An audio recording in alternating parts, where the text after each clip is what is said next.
Baik, astagfirullahaladzim, astagfirullahaladzim. Assalamualaikum warahmatullahi wabarakatuh. Waalaikumsalam warahmatullahi wabarakatuh. Alhamdulillahirrahmanirrahim, wassalatu wassalamu ala sayyidil mursalin, wa ala alihi wa ashabihi wa li baitihi wa dzurriyyatihi ajma'in wa ba'd.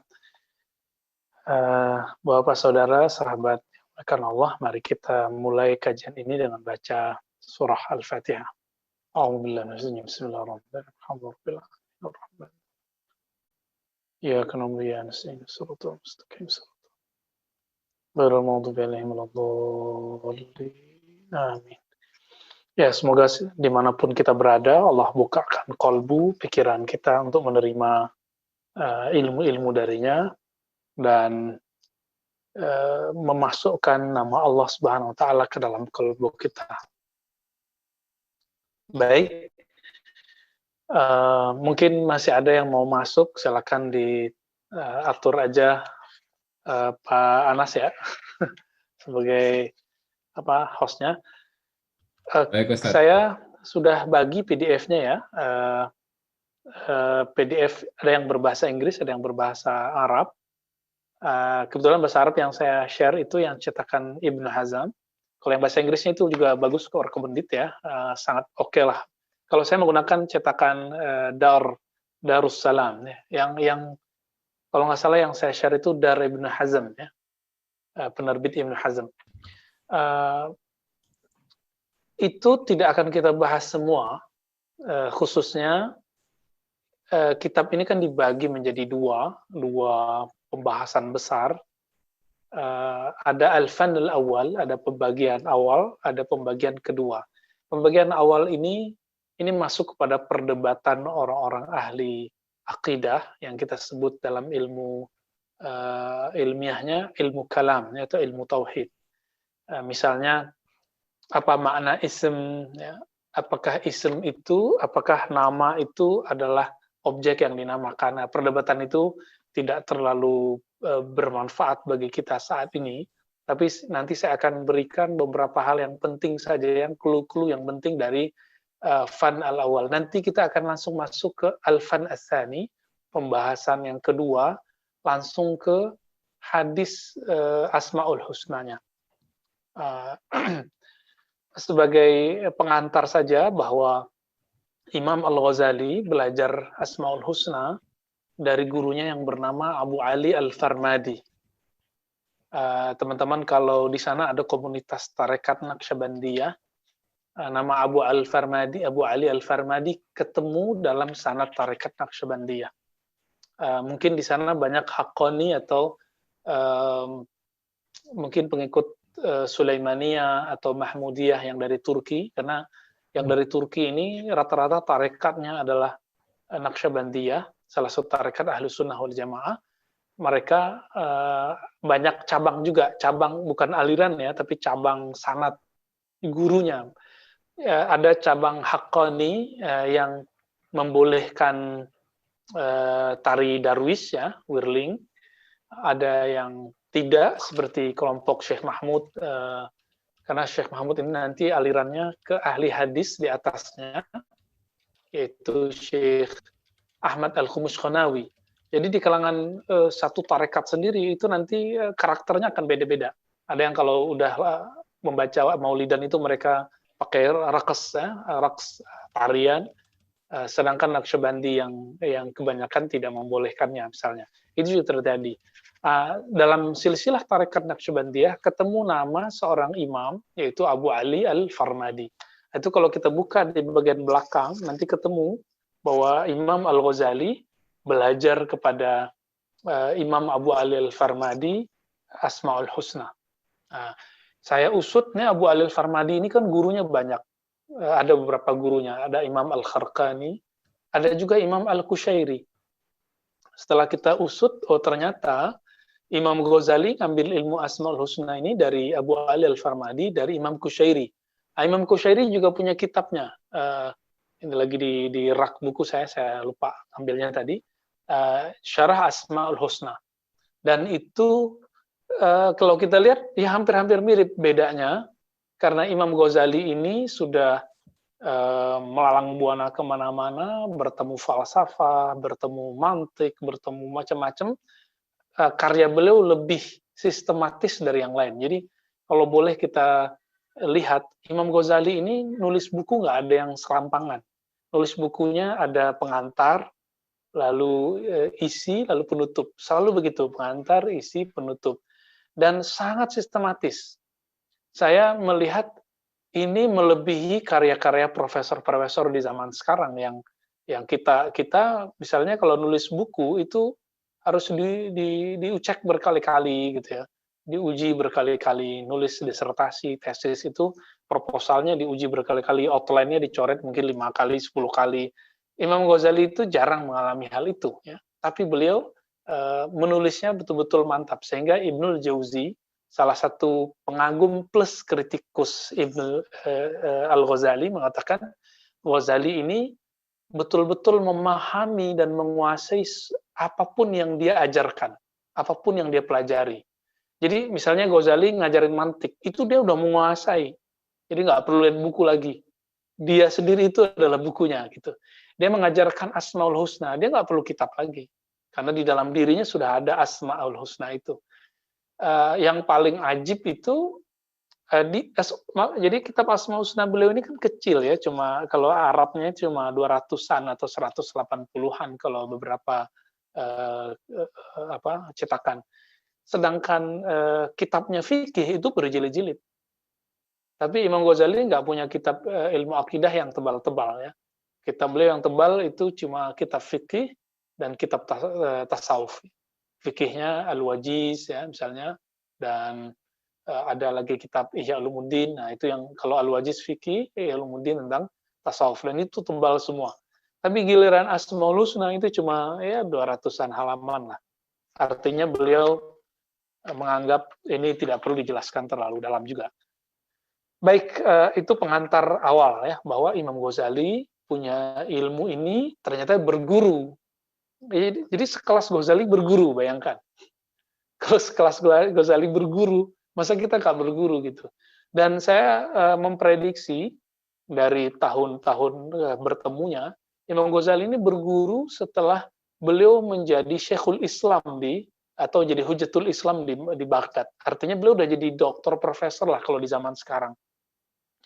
Sekelas Ghazali yang sudah Hujatul Islam masih berguru kepada Abu Ali Al-Farmadi. Abu Ali Al-Farmadi berguru ke Imam Kharqani dan berguru ke Imam Qushairi. Apa perbedaan dua orang ini? Imam Kharqani yang mengajarkan zikir qalbu, sedangkan Al-Qushairi yang mengajarkan makna dari zikir-zikir tersebut. Ini perbedaan mereka ya. Jadi saling melengkapi. Nanti terus ke atas ya, sampai kepada Imam Abu Yazid Bustami. Kalau jalur Imam Qushairi nanti ke jalur Imam Junaid, nanti ke atasnya. Nanti ketemu di Imam Ja'far Shadiq, nanti kalau kita loncat langsung ke dua sahabat besar, Sayyidina Abu Bakar dan Sayyidina Ali radhiyallahu taala anhuma. Jadi semua tarekat sufi mesti mempunyai silsilah sanad kepada sahabat Rasulullah SAW. Nah, kitab ini adalah praktek berakidah yang kemudian dikawinkan dengan ilmu tasawuf. Jadi kalau ingin belajar akidah plus tasawuf, belajarlah Asmaul Husna. Karena dia langsung belajar mengenal Allah dan langsung kemudian mempraktekkan maknanya. Seperti yang saya sebutkan, ini kitab dibagi dua, ada fan bagian pertama, ada fan kedua, ya, dan tebal sekali. Saya nggak yakin juga nanti kalau kita akan bedah kitabnya. Mungkin nanti mohon doanya, semoga Allah memberi saya ilham untuk mau menulis. Karena mood menulis ini selama pandemi kok malah jadi kena virus juga gitu. Agak heran juga kita. Mohon doakan Allahumma sholli ala nabiyina Muhammad, semoga dengan keberkahan Nabi Muhammad Allah mengilhami saya untuk menulis syarah Asmaul Husna sehingga kajian ini ada karya yang dibuahkan nanti insya Allah. Semoga sebelum jadi kajiannya semua bukunya udah jadi. Amin. Ya. Baik. Lalu Imam Ghazali membahas tentang apa sih perlunya belajar Asmaul Husna. Maka di pasal keempat ya, pasal keempat dari yang pertama, bagian bab pertama itu beliau menukil sebuah kalimat. Yang kalimat itu sebenarnya penjelasan dari apa yang dikatakan oleh Imam Al-Qushairi. Apa yang dikatakan oleh beliau? Ada kalimat ini. Anna kamal abdi huwa sa'adatahu fi takhalluq bi akhlaqillah. Jadi kesempurnaan seorang hamba dan kebahagiaan seorang hamba hanya dengan sejauh mana dia mengenal Allah lalu bertakhalluk, ya, mampu menerapkan asma dan sifat Allah itu dalam kehidupannya. Jadi kalau ada orang bertanya, saya pengen bahagia, bagaimana caranya? Pelajari nama Allah, lalu sebut namanya sebanyak-banyaknya, dan hayati nama tersebut sehingga tembus menjiwai diri kita. Disitulah, ya, sebanyak apa kita mengenal namanya, sebanyak apa kita menghayati namanya, sebanyak itulah kebahagiaan akan tumbuh dalam diri kita. Nah, inilah kelebihan para ulama-ulama terdahulu. Mereka dapat satu ism aja, satu nama, Allah, itu dipakai. Allah, zikir Allah, Allah gitu ya. Itu mereka bahagia langsung. Ada yang cuma dapat ya Rahman, ya Rahim, ya, atau ada yang ya Hayyu, ya Qayyum, ya Hayyu, ya Qayyum. Itu dipakai terus seumur hidupnya. Mereka menjadi orang yang orang-orang minta berkah kepadanya. Kita mendengar ada seorang syekh di suatu kampung, ternyata amalannya cuma ya Hayyu, ya Qayyum, tapi dari mana-mana datang. Ada seorang syekh, ya, saya tahu dia nggak alim, tapi dia amalannya adalah 3 ayat terakhir dari surat Al-Hasyr. Wallahu ladzi la ilaha illahu. Kemudian di situ ada Asmaul Husna. Mulai dari Ar-Rahman Rahim terus. Cuma beberapa Asmaul Husna di situ. Dan ternyata beliau didatangi oleh raja-raja dunia. Jadi yang raja sebenarnya siapa? Ya beliau rajanya. Raja kolbunya beliau. Ini penting sekali. Adapun perkataan Imam Qushairi, beliau mengatakan satu kalam yang menarik sekali dalam kitab syarah beliau, Syarah Asmaul Husna, berarti kakek guru dari Imam Al-Ghazali. Apa kata Imam Qushairi? Siapa yang mengenal nama Allah, maka Allah akan mengharumkan, akan membaguskan namanya di dunia dan di akhirat. Gitu. Jadi, man arafa asma Allah, siapa yang mengenal nama-nama Allah, rafa'a ismahu fid dunya wal akhirah. Allah akan angkat namanya, Allah angkat kemuliaannya di dunia dan akhirat. Lalu sebenarnya kalau ada orang mengatakan, apalah arti sebuah nama? Ini kalam ini tidak benar. Nama itu sangat berarti. Nama sangat berarti. Kenapa ada bab pertama dibahas oleh Imam Ghazali? Karena perdebatan masalah nama itu, bahwa nama itu sangat berarti. Silakan nanti dibuka itu yang Inggrisnya. Dan saya menyarankan kalau memang tidak dijual di pasaran, itu di print saja, yang saya kirim ke panitia ya. Jadi kalau ada orang bertanya, saya udah ngaji bertahun-tahun, tapi kok hati itu kayak ngerasa kosong ya? Jawabannya sederhana, ngajinya baru di taraf akal, belum sampai takhalluk bil asma, belum sampai menghayati nama Allah. Gitu. Jadi saya banyak bertemu orang yang ngaji kemana-mana, pindah kajian ini, pindah kajian itu. Persoalannya cuma satu, dia tidak mau duduk di atas sajadah, lalu menghayati satu nama saja diambil. Orang kan terlalu tamak, dia pengen semua Asmaul Husna dibaca. Ya boleh, tapi coba satu dulu diambil, dipakai, satu diambil, dipakai. Nah, coba lihat, surat pertama turun, Iqra bismi rabbikal ladzi khalaq. Coba lihat kalimatnya. Orang sering mengaitkan ayat ini dengan, oh ini ayat tentang pengetahuan, membaca. Tapi orang lupa, yang dibaca di situ bukan macam-macam. Yang dibaca Iqra bismi rabbik. Dalam bahasa Arab, ketika ada bi ditaruh untuk objek, maka dia untuk taukid. Semacam apa ya, penekanan. Iqra bismi rabbik itu maknanya bacalah nama Tuhan yang menciptakanmu dengan benar-benar membaca. Gitu. Dengan benar-benar membacanya. Iqra bismi rabbik. Gitu. Jadi yang dibaca apa? Bukan membaca alam semesta. Itu penafsiran saintis. Sekarang kan ada namanya tafsir ilmi, tafsir maudhu'i. Oke, nggak apa-apa. Tapi teksnya kan nggak berbicara itu. Teksnya berbicara apa? Iqra bismi rabbik. Bacalah benar-benar nama Robmu. Coba dalam hati dijawab, nama Rob kita, nama pencipta kita siapa? Allah. Berarti apa yang dibaca Nabi selama di Gua Hira? Allah. Itu yang dibacanya. Allah. Dan itu yang dihunjamkan beliau ke dalam kalbunya. Allah. Ya Allah. Awalnya kan beliau tidak paham. Apa kata Nabi? Ma'ana bikari. Ma'ana bikari itu terjemahannya dua. Tidaklah aku dapat membaca. Tapi ada terjemahan kedua. Apa yang akan aku baca? Itu. Maksudnya Nabi Muhammad tidak bisa membaca kalau tidak dibimbing, tidak ditalkin. Maka Nabi Muhammad pun ditalkin oleh Sayyidina Jibril alaihi salatu wassalam.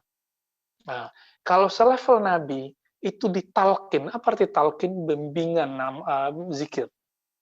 Maka seorang seperti kita tentu lebih utama untuk ditalkin. Ya. Satu kali Nabi mengatakan, laqinu mautakum la ilaha illallah. Talkinkan, bimbingkan orang yang akan meninggal la ilaha illallah. Lalu sahabat bertanya dalam hadis Ibnu Abi Syaibah, bagaimana dengan orang yang hidup, wahai Rasulullah? Lalu Nabi mengatakan, oh itu lebih utama. Nabi katakan 2 kali. Nah, jadi orang-orang seperti kita ini lebih utama, lebih berhak dapat bimbingan zikir dibandingkan yang lain. Jadi saya sarankan nanti kalau memang kita belum sempat bertemu, coba cari di sana guru ahli zikir yang bersanad dan ambil zikir darinya. Jika nanti koneksinya belum juga, saya berdoa semoga nanti kita dipertemukan Allah, dan insya Allah akan dipertemukan Allah. Ya. Yang penting niatnya ada. Ya. Bisa bapaknya pulang ke Indonesia atau saya yang ke sana. Baik. Jadi Nabi itu pertama kali diperintahkan apa? Membaca nama. Baru kemudian turun surat berikut, ya, wa rabbaka fakabbir dalam surah Al-Muddatsir, lalu surat Al-Muzammil. Di Muzammil ayat 8 itu lebih spesifik. Wazkurisma rabbik. Nah, kalau tadi Iqra, sekedar membaca. Sekarang Allah mengatakan wazkurisma rabbik, surat Al-Muzammil ayat 8 ya. Nanti silakan ditandai dan dilihat dan direnungi di rumah. Dan sebutlah nama Rabbmu. Siapa nama Rabbmu? Siapa nama Rabb kita, pencipta kita? Allah. Maka ada 2 tahapan dalam latihan rohani untuk level seorang nabi. Nanti ada tahapan ketiga. Ini awal nih. Pertama sekedar membaca, yang kedua berzikir, menyebut. Nanti di surah Al-A'raf itu 2 ayat terakhir ya, 205 itu ada kalimat wazkur rabbaka. Tadi masih isma. Sebutlah nama Rabbmu. Sekarang wazkur rabbak. Ingatlah Rabbmu. Enggak pakai nama, disebut langsung Tuhanmu langsung. Berarti zatnya langsung. Bukan nama dan sifatnya lagi. Tapi langsung zat yang diingat. Nah, ini beda lagi. Itulah makomnya Nabi Shallallahu Alaihi Wasallam, mampu mengingat zat Allah. Sedangkan kita nggak mampu. Sahabat-sahabat yang melakukan Allah, mohon maaf saya masih agak ada batuk ya. Taib. Jadi kira-kira kalau begitu penting nggak sebuah nama? Ism. Ya, dalam bahasa Arab kalau saya mengatakan ismi Ar-Razi Hashim, namaku, my name gitu ya. Ismi, namaku Ar-Razi. Kita sering baca Bismillah, dengan nama Allah. Lalu apa sih arti ism, nama dalam bahasa Arab? Tadi saya sudah menyebutkan, ada orang di luar sana mengatakan apa sih arti sebuah nama? Di dalam Islam, nama itu sangat penting. Sangat penting. Bahkan dalam semua agama, di agama sebelah itu ada nama ketika orang dibaptis, ya kan? Ada nama baptisan. Nah, ketika orang pindah agama mana, itu dia dikasih nama. Maka nama itu penting. Nama itu sangat penting. Nama itu ada nama kita, nama jasad. Nama jasad kita ya, tadi ada Pak Anas, ada Pak Geri, dan bapak-bapak yang lainnya. Itu nama yang diberikan orang tua fisik. Tentu kita punya nama rohani yang dulu kita bertemu Allah di alam rohani. Itu kita punya nama, dan nama kita banyak. Ya. Di dalam Al-Quran, Allah menyebut juga nama-nama hambanya. Ya. Misalnya Az-Zakirin Allah, Katsiran waz-Zakirat. Itu sebutan nama orang-orang yang dapat gelar dari Allah. Apa gelarnya? Yang banyak berzikir. Itu sebutan-sebutan dari Allah SWT. At-Taibin, At-Taibat, ya, orang-orang yang suka bertobat. Jadi Allah sendiri memberikan nama beragam-ragam kepada kita. Karena nama itu penting. Coba kalau nama nggak ada, kita nggak bisa keluar negeri, kita nggak bisa bekerja, anak kita nggak. Jadi jangan lagi katakan apalah arti sebuah nama. Ya. Satu kali ada perempuan namanya Zaniyah, Nabi ganti. Zaniyah artinya kan pezina. Ada seorang sahabat namanya Asi, Nabi ganti. Itu diganti oleh, karena dulu tidak ada proses administrasi yang ribet, langsung Rasulullah yang menggantinya. Lalu apa sih makna ism? Nah, ini perlu dicatat ya. Ism atau nama dalam bahasa Arab artinya dua.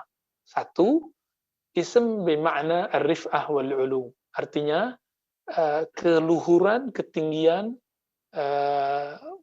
kemuliaan. Itu nama arti dari ism. Nah, jadi kalau disebut wazkurisma rabbik, surat Taghabun tadi, sebutlah ketinggian sifat Allah Subhanahu wa taala. Keluhuran sifat Allah Subhanahu wa taala, itu makna ism. Nah, makna kedua dari ism itu adalah al-wasmu wal alam. Apa arti wasm wal alam?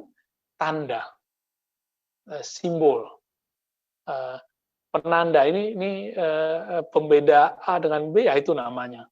Nah, oleh karena itu, meskipun nama azim dan kabir itu sama-sama artinya agung dan besar, tapi Allah Subhanahu wa taala tidak pernah menyebut Rabbul Arsyil Kabir, tapi Allah menyebut Rabbul Arsyil Azim dalam akhir surat Taubah.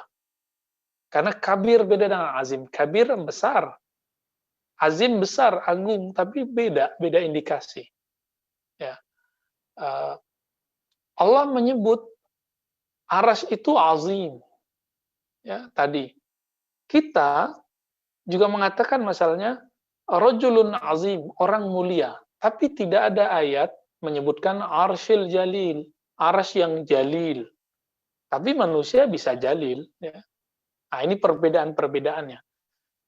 Apalagi Allah Subhanahu wa taala.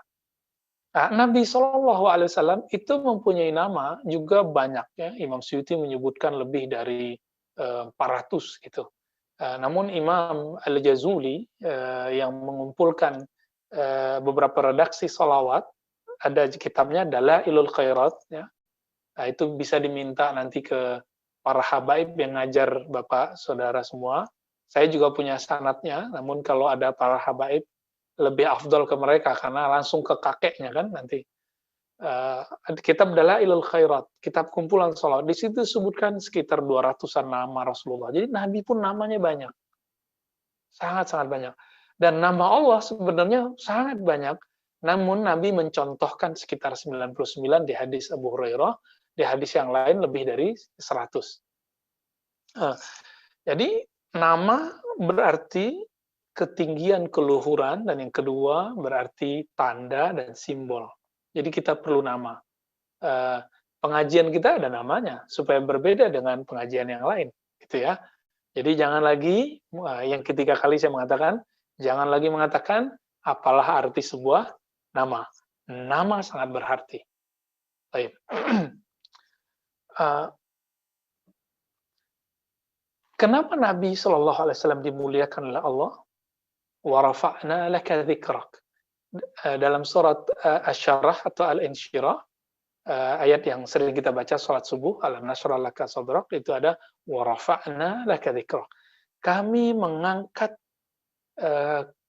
zikrak, sebutanmu, zikr, ya. Apa maknanya? Kami mengangkat namamu, hai Muhammad. Kenapa? Karena Nabi telah membesarkan nama Allah dalam dirinya. Jadi jika ingin dimuliakan oleh Allah, maka muliakanlah Allah dalam kalbu. Oleh karena itu, Imam Al-Qushairi menyebutkan dalam Risalah Qushairiyahnya dan juga dalam Syarah Asmaul Husnanya, ketika ada orang bertanya, apakah aku mulia di sisi Allah? Jawabannya, apakah nama Allah mulia dalam dirimu? Jika kita memuliakan nama Allah dalam diri, maka Allah akan muliakan kita. Nah, suatu kali ada seorang imam, Al-Wasiti, ya, melihat ada kertas nama Allah dibuang di jalan. Dia pungut, dia beresin, dia bersihkan. Ya. Dan ketika dia tertidur, dia mendapatkan mimpi bertemu Allah dan Allah meridhoinya. Ya. Kenapa? Karena dia menghormati nama. Oleh karena itu, meskipun tulisan alif lam lam ha itu tinta, tapi nama itu menunjukkan nama yang mulia. Jadi kalau mau membuang ada kertas yang nama Allah, itu robek dulu namanya, ya, dirobek dulu atau dibakar, supaya kita tidak termasuk orang yang merendahkan nama Allah Subhanahu Wa Taala. Baik, baru kita masuk ke pembahasan yang inti dari kitab ini. Pembahasan inti dari kitab ini itu di Al-Fan Ats-Tsani, di bab kedua. Beliau pertama kali menyebutkan tentang hadis innalillah tis'au tis'ina isman, ya. Jadi hadisnya diriwayatkan dari Abu Hurairah radhiyallahu taala anhu. Hadis ini ada di Bukhari, ada di Muslim, ada di Tirmizi, ya. Perbedaannya di Bukhari dan Muslim tidak disebutkan nama-namanya, cuma dikatakan innalillah tis'ah wa tis'in, tis'ata wa tis'ina isman. Ya, sesungguhnya Allah Ta'ala mempunyai 99 nama. Mi'ah illa wahidan, 100 kurang 1. Di riwayat Imam Muslim ada tambahan, innahu witrun yuhibbul witra. Sesungguhnya Allah itu esa, witir, dan menyukai yang witir, yang esa. Ya, makanya Imam Sya'rani mengatakan, jika ingin dicintai Allah setiap malam, maka berwitirlah setiap malam. Malam tadi dicintai Allah enggak? Ya, berwitir enggak malam tadi? Berwitir boleh langsung setelah Isya, boleh sebelum tidur, boleh di akhir malam. Yang penting witirnya jangan 2 kali. Nah, ini salah satu amalan Nabi. Maka mumpung Bapak Saudara ada di Jerman, coba datang ke komunitas sufi-sufi atau ahli fikih yang dari Turki yang bermazhab Hanafi, tanya mereka apa hukum sholat witir. Mereka mengatakan wajib, kalau mereka mengerti, ya, karena banyak juga yang tidak mengerti. Mereka akan bilang wajib, tapi beda dengan sholat 5 waktu, disebut fardu. Maksudnya wajib itu apa? Kalau ketinggalan mereka qadha, mereka ganti. Ini yang dilakukan Nabi, karena dalil bahwa Nabi mengganti sholat witir itu sahih. Lalu di ujung hadis dikatakan, man ahsaha dakhalal jannah. Siapa yang melakukan ihsa? Apa arti ihsa? Ihsa itu bisa artinya menghitung-hitung, mengulang-ulang. Atau artinya hafizah, menghafal. Menghitung, mengulang, mewiridkan, atau menghafal, menjaga. Namun saya mengartikan lebih dari itu.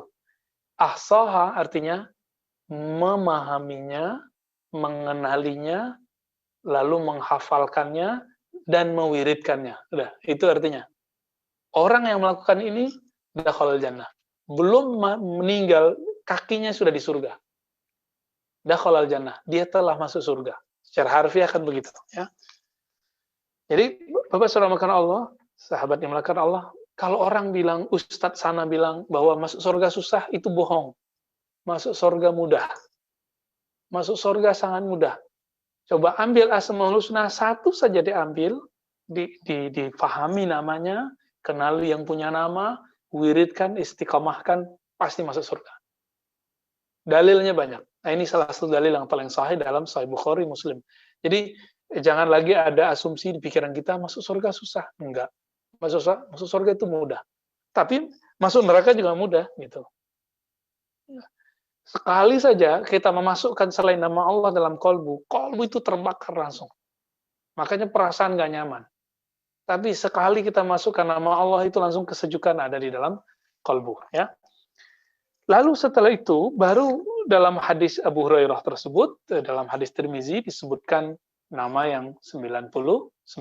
Tapi dimulai dengan kalimat, Huwallahul ladzi la ilaha illahu.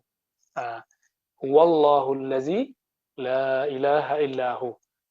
Nah, dialah Allah Subhanahu wa taala yang tiada ilah, tiada yang disembah kecuali Dia. Nah, di sini dimulai dengan huwa. Ya. Nah, saya sudah pernah membahas di beberapa tempat, khususnya kalau di Indonesia di MRBJ ya, Bintaro 9, tentang huwa. Apakah huwa itu nama atau bukan? Dalam bahasa Arab, huwa itu disebut nama ganti, isim dhamir. Berarti nama juga dong. Namun ulama kita berbeda pendapat, huwa itu asmaul husna atau bukan? Kalau mengikuti zahirnya hadis, Nabi memasukkannya dalam rangkaian asmaul husna. Karena huwallahul ladzi la ilaha illallah. Seharusnya ini kalau bahasa Arab yang standar itu Allah dulu. Allahul ladzi huwa. Gitu. Allahu atau huwa. Allahu huwa. Nama dulu baru kata gantinya. Benar nggak?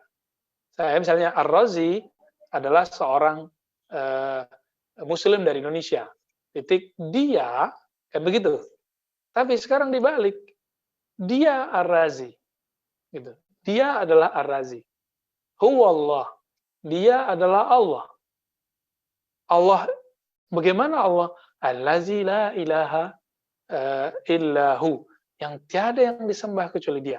Maka huwa itu sempat diperdebatkan antara Ibnu Taimiyah mendebat para sufi di zamannya, lalu itu dikomentari dan dibantah oleh Al-Imam Al-Arif Billah Ibnu Athaillah As-Sakandari, pengarang hikam. Mungkin belum ada kajian hikamnya, silakan dikaji ya. Imam Athaillah As-Sakandari menulis kitab khusus tentang berzikir bolehkah dengan salah satu nama. Nama itu diulang-ulang, hu, misalnya Allah, Allah, Allah, Rahman, Rahman, Rahman, Rahim, Rahim, Rahim, Rabb, ya Rabb, gitu. Hayyu, Hayy, Hayy. Misalnya begitu ya. Boleh nggak zikir begitu?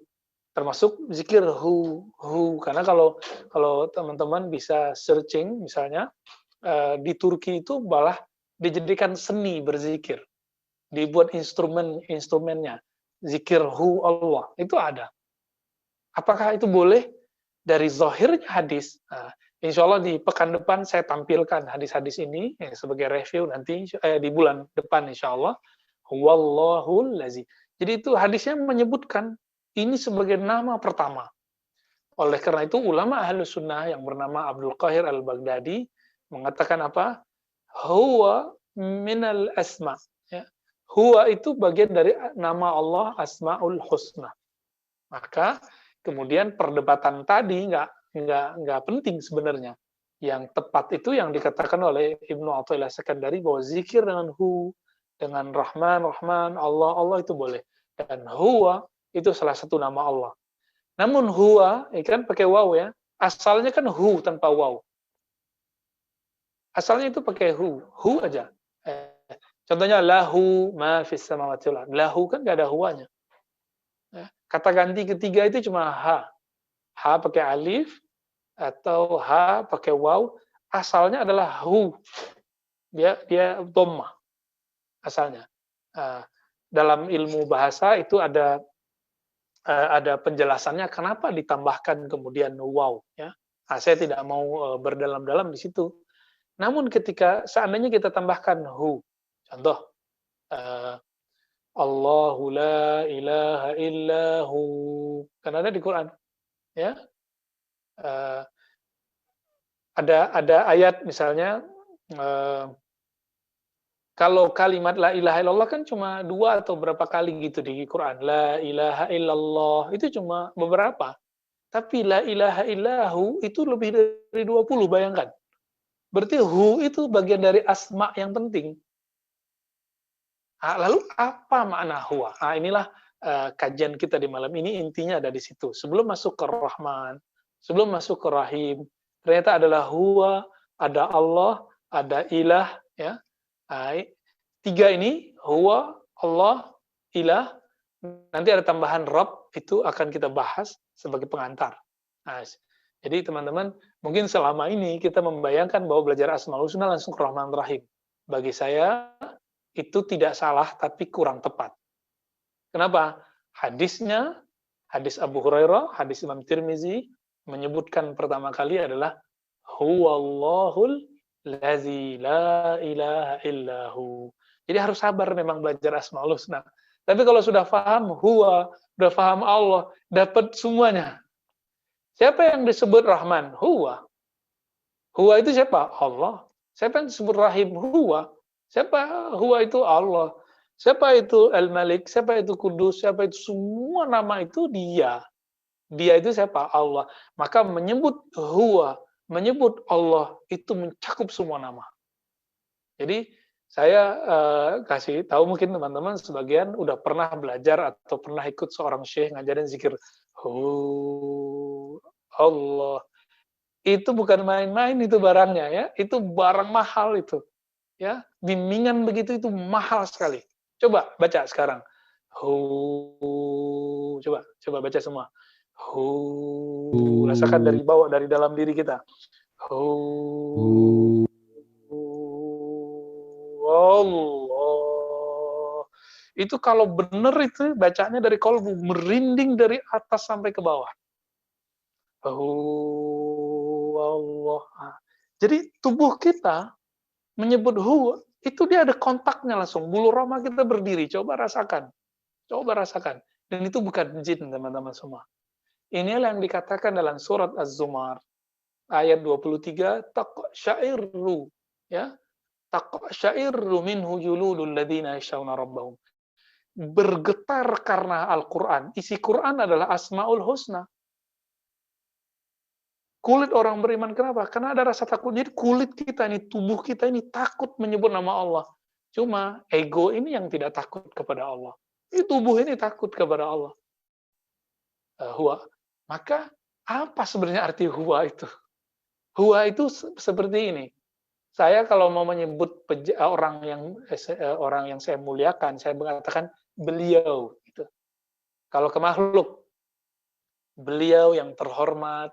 Kalau orang Jawa panjenengan, orang pangeran, gitu ya, Gusti. Itu maknanya semua artinya adalah, jadi nggak sopan menyebut nama langsung. Jadi dalam bahasa Arab itu ada ajaran-ajaran dahulu, nabi-nabi terdahulu yang masih diambil di sini, yaitu ajaran Nabi Musa bahwa tidak sopan menyebut ya Allah. Tapi harus wahai dia, Yahweh, Yahu, gitu ya. Dan itu diabadikan, ini disebut syar'u man qablana, yang ditakdir. Syariat orang-orang terdahulu yang diulang kembali, ditetapkan kembali dalam ajaran Islam. Contoh yang lain, Elohim dalam Islam, kemudian muncul Allahumma. Itu bukan cocok logi, silakan pelajari bahasa Ibrani, bahasa Semit. Alhamdulillah saya mempelajari bahasa itu walaupun tidak terlalu banyak, ya. Maka Bapak Saudara makan Allah, huwa artinya apa? Huwa itu adalah satu kalimat yang sopan terhadap Allah, menunjukkan bahwa saya membuang semua bayangan yang tidak pantas terhadap Allah dan menyebut Allah semulia mungkin. Apapun yang terbayang dalam pikiran ini, maka Allah lebih mulia dari itu. Itulah makna huwa. Kenapa huwa? Huwa arti harfiahnya apa? Dia. Coba, kalau dia ada di depan kita, tidak. Dia di samping kita, tidak. Dia di mana? Dia itu tidak terlihat oleh kasat mata, tidak terdengar oleh telinga, maka kita bahasakan dia dengan bahasa yang mulia, itu hu. Oleh karena itu, zikir hu adalah zikir yang masyru', yang disyariatkan dalam Islam, boleh diamalkan. Tapi kalau nggak suka, nggak apa-apa. Ya. Ada beberapa ustadz memang di negeri kita yang mungkin beberapa kitab, misalnya kayak Al-Ibda, ya, kemudian Al-Mujarrad karya Imam Ibnu Athaillah, tadi Al-Ibda karya Ali temannya Syekh Muhammad Abduh ya, Al-Ibda fi Madharil Ibtida, Syekh Ali Mahfuz ya, itu menyebutkan bahwa perdebatan tadi ada, tapi yang benar adalah huwa boleh dijadikan nama untuk berzikir. Nah, saran saya tadi kan sudah nyobain dikit. Allah. Itu pasti kalau benar dari kolbunya pasti bergetar. Ya. Saya harap nanti antum semua yang hadir, yang join ini bertemu guru yang bisa melatihkan zikir itu. Ya. Dan ini sangat bermanfaat untuk menjaga diri dari selain Allah, membuang selain nama Allah dari dalam diri. Begitu juga bisa untuk menjaga diri dari makhluk-makhluk yang jahat ya, jin, sihir, insya Allah. Baik. Ya, jadi pertama kita sebut huwa. Nah, huwa Allah. Maka huwa dari asma Allah. Sekarang Allah. Huwa Allah, sekarang Allahnya. Allah itu dari kata alif, lam, lam, ha. Ya. Itu alif, lam, lam, ha. Ini adalah satu kata yang paling sempurna dari nama Allah yang lain. Coba, Ar-Rahman itu buang ro-nya. Sisa ha, mim, nun. Nggak ada artinya. Buang ha, mimnya. Ro, ha-nya. Sisa jadi man. Nggak jelas artinya apa. Ya. Maka nama Allah yang paling sempurna secara struktur kata, itu adalah alif, lam, lam, ha yang disebut Allah, ya. Nah, teman-teman coba ini aja, eksperimen aja, coba baca dari dalam pakai suara perut, Allah, gitu.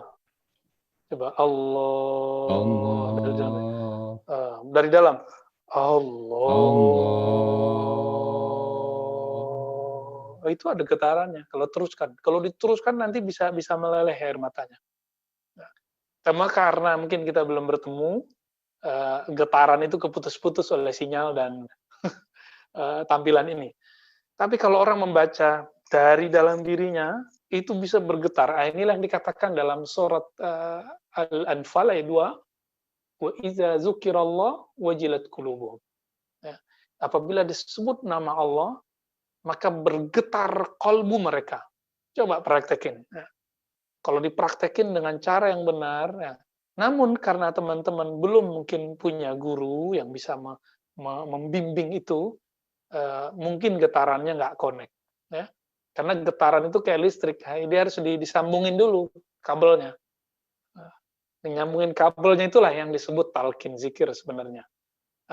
Tergantung nanti yang nyambungin, si guru itu, dia punya power nggak? Dia punya energi nggak? Energi dia nyambung nggak dengan sumber yang asli, yaitu Rasulullah. Ya, kalau nyambung, pasti kemudian muridnya bergetar. Nah, dia mungkin, dia punya power, dia nyambung kepada Rasulullah.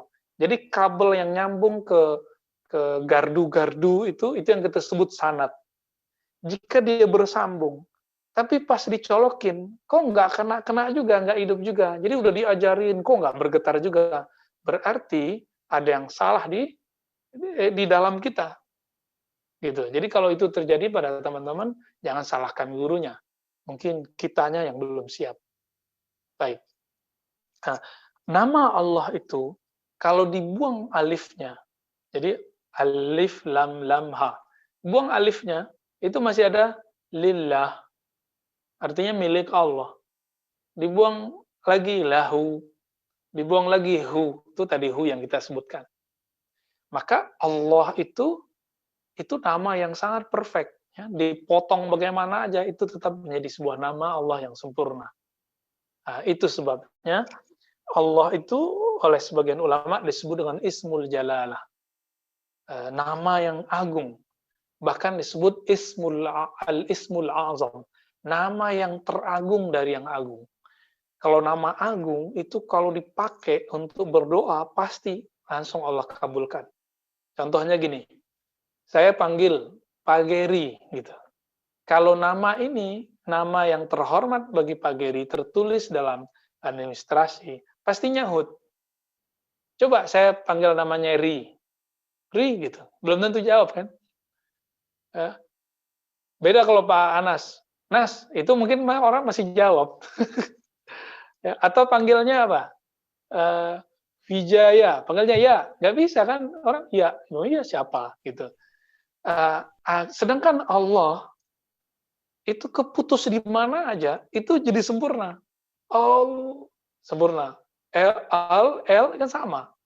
L itu sebutan orang-orang Ibrani dulu menyebut lima sebak tadi. Jadi alif lam itu sendiri itu sudah sempurna. Al gitu ya. Tapi coba lihat teman-teman, coba dibaca situ aja dulu. Itu lidahnya di mana? Lidahnya di langit-langit. Maka salah satu terapi orang-orang yang kesurupan atau apa atau dia belajar makharijul huruf susah, itu latihannya lidahnya ke langit-langit. Karena kalau lidahnya sudah menancap ke langit-langit, maka lidahnya akan macam-macam. Tinggal dimasukkan namanya ke kolbunya. Ya. Kita udah coba eksperimen ke beberapa kawan-kawan kita. Kita suruh ya taruh kunci lidahnya, lalu dihunjamkan nama ke kolbunya. Itu jadi. Ya, badannya bergetar. Benarlah sadaqallahul azim ketika menyebut iza dzukirallah wajilat qulubuhum. Disebut nama Allah bergetar tubuhnya, bergetar hatinya. Jadi ini bukan teori. Kalau orang mengatakan disebut nama Allah dalam azan, orang tertarik pergi ke masjid. Nah, itu bukan bergetar, itu namanya terpanggil. Ya. Kalau getaran itu nggak usah diartikan aneh-aneh. Wajilat itu bergetar, benar-benar bergetar karena dia takut kepada Allah Subhanahu wa taala. Ini udah mendekati jam 9, Pak Anas. Kayaknya asik sekali.